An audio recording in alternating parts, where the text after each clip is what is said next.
Final Fantasy XII has always had a special place in my heart. As a game presenting modern ideas of what Final Fantasy could be at the time while still treading very carefully to what worked before, Final Fantasy XII came to me at almost a perfect time in my early teens when getting lost in RPGs were all I cared about. My older brother and I would play lots of games together like NFL Street 2, SSX3, and Def Jam Fight for New York, and would take turns playing more story-focused games like Kingdom Hearts 2, Grand Theft Auto, and Jak 2. Final Fantasy XII was a game that we bought together to take turns playing together, but it didn't turn out that way. My brother started the game and immediately didn't like the battle system and just didn't care for the auto-attacking and the boring looking way that battles happened on screen. When I got the chance to play, I was way too caught up enjoying the spectacle of the new world I was in. I didn't mind the auto-attacks and the single player and online game feel. I just felt like something that was weird and hard to understand meant that I just had to play a little longer to get the hang of it. So instead of trying to bring the game back and get something that both of us would play, my brother allowed me to just have the game and play it myself. And it was like being given the keys to my own world. I got to take my time in this world with adventure, secrets, tragedy, humor, and get lost.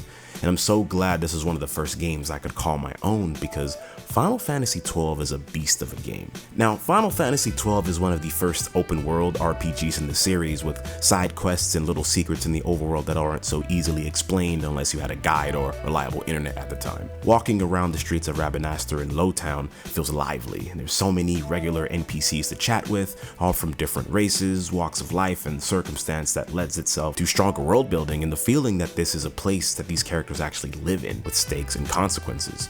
The fantasy setting of the world of Ivalice, the English voice acting with flowery dialogue and varied accents, all serve to further immerse me in a world different from my own. While the game tried lots of new things, the developers at Square Enix went out of their way to play it safe in other areas. Yasumi Matsuno was chosen to direct the game due to his work on Final Fantasy Tactics and having an appreciation for series traditions. The choice for a younger and more upbeat main character over someone big and tough was to align itself to more older Final Fantasies and attract younger audiences. And if you're a long-time Final Fantasy player, you'll notice many callbacks to Final Fantasy IX in terms of plot beats, references, and character dynamics, as that game was developed itself as a return to classical Final Fantasy standards. The gameplay definitely feels like a single-player online game when it comes to the battle system, but that doesn't make it unfun. Instead of turn-based battles, you fight on the old world and through the gambit system. Your player character and the allies on the field will execute commands based on what you've programmed the character to do in the menus, though you can still override those commands in the moment for a change in tactics. You have summons and magic like older Final Fantasies, and quickenings are like the limit breaks in those games, super flashy and stackable to do really big damage to groups of enemies or bosses. And depending on the version of the game you're playing, characters can have a job assigned to them and allow you to explore and build characters that have 2 sets of teams of 3 equipped to deal with anything you throw at them. The hunt side quest goes to lengths to tie unique gameplay to the world building. You're traveling the world and helping people out by killing beasts and animals for pay based on town postings and requests, while also at times given added stipulations to add difficulty or variety in the hunts that you do. The story and the characters were the biggest hook for me back then because I've always been a huge fan of stories where the cast come together by pure circumstance and have to stick together to solve their problems.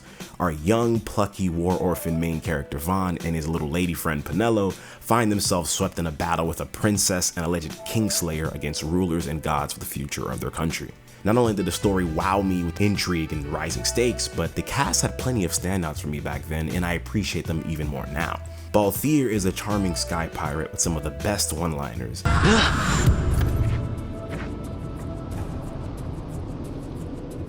Relax, it's just a corpse. And no matter what situation he finds himself in, manages it with a cool demeanor and a plan on how to make things work in his favor. Characters like these are always dope to see. His partner Fran immediately catches your eye with her distinct character design and fascinating accent. Her abilities and background as a non-human character create intrigue for what her backstory is. Bosch plays a stoic but brave and resolute man who has to go against people who want him dead for actions he never actually did. He's the rock of the cast, driven by duty but also an honor and a need to protect those who've been hurt by the Empire. Ash is, in my opinion, a standout character, as not only does she have an interesting character design that blends fantasy and contemporary to some pretty good results, but has some of the strongest character arcs I've seen in a while. She's been compared to Princess Leia from the Star Wars films, but she actually has agency, and a lot of the direction of the story is influenced by her decisions and emotions.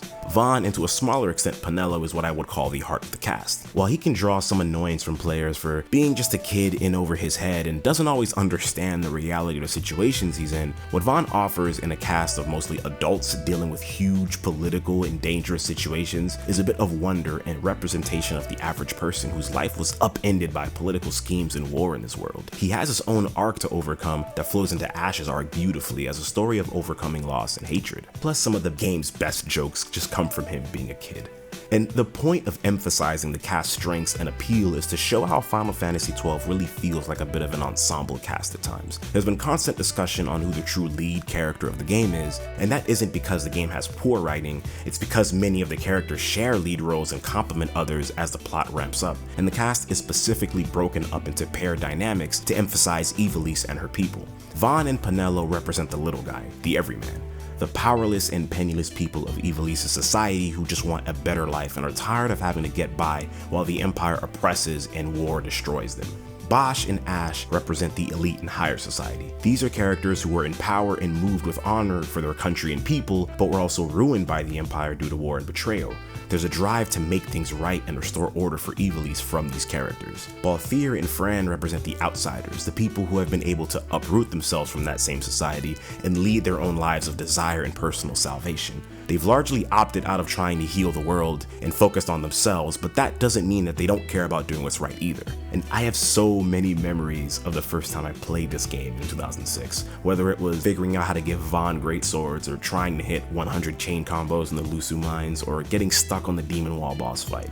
One time I literally played the game for 8 hours straight. I watched my brother go to work and come back, and I was still on the couch playing this damn game because I was that obsessed. I fell in love with this game as a kid, and the love for it only grew deeper over the years as I got older and revisited the game for replays. Every time I play, I find new secrets I haven't discovered, new challenges I hadn't overcome, job combinations for characters I haven't tried, and connections I didn't always make. There's an amazing level of depth and nuance that I don't see talked about enough, and I'll be making more deeper dives and analysis on the game soon. If you're interested, hit that like button, subscribe, and tell me about your experiences with the game down below, and I'll see you on the next one.